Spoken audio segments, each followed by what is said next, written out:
Mummy చాలా strong చెప్పారు, చాలా సపోర్టివ్గా చాలా స్ట్రాంగ్గా చెప్పారు. అండ్ ఈవెన్ మీ అంటే మీ విడాకుల కేసు కూడా మొన్న మీరు ఓపెన్గా చెప్పారు, ఇప్పుడు దాంతోనే జీవితం ఆగిపోదు.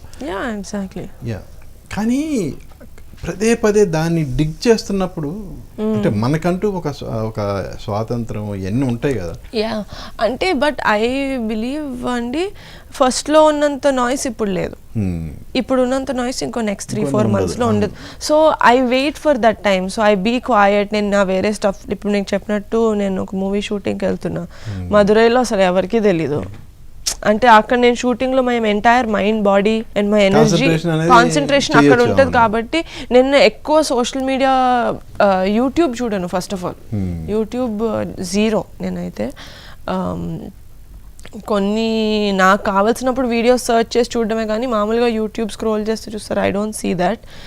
ఇన్స్టాగ్రామ్ కూడా నా ఫ్రెండ్స్ రిప్లై చేస్తే ఆ రిప్లైస్ చూసుకుంటాను, కానీ నథింగ్ ఎల్స్ అనమాట.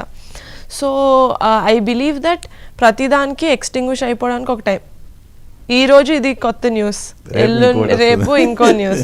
మీడియాకి అది అలవాటే. సో ఈ రోజు ఉన్న న్యూస్ రేపు రాదు. సో కొన్నిసార్లు సెలబ్రిటీస్ విషయంలో ఏంటంటే ఒక న్యూస్ కొంచెం లాంగ్గా, పర్టికులర్గా సినిమా వాళ్ళ విషయంలోనే ఉన్నదానికంటే ఎక్కువ రియాక్ట్ అవుతుందేమో మీడియా అనేది జనరల్గా వినిపిస్తున్న కామెంట్. దాని మీద మీరేమంటారు? Like I said, glamour industry. So ఎక్కువ ఐజ్ అంటే నేను చెప్తా, ఇప్పుడు ఇది ఇండస్ట్రీ అనుకోండి, ఈ ఆడియన్స్ అందరూ వీళ్ళని చూస్తున్నారు. మీరు వీళ్ళ మీద ఏదైనా చేస్తే వీళ్ళందరూ కూడా మీ వైపు తిరుగుతారు కదా, ఆ వ్యూస్ కోసం. లేకపోతే ఎవరు చూస్తారు? మీరు ఎవరో ఒక సాఫ్ట్వేర్ ఇంజనీర్ మీద, లేకపోతే అసలు ఏం పేరు తెలియని ఒక ఫార్మర్ మీద మీరు ఏదైనా రాస్తే ఈ జనాలు వాళ్ళని చూడట్లేదు కదా, ఎందుకు తిరుగుతారు? 5 వ్యూలు వస్తాయి అంతే. ఆ ఫార్మర్ అక్క చెల్లెలు చూస్తారు 5 అంతే. ఈ వ్యూస్ కోసమే వాళ్ళు చేసేదంతా.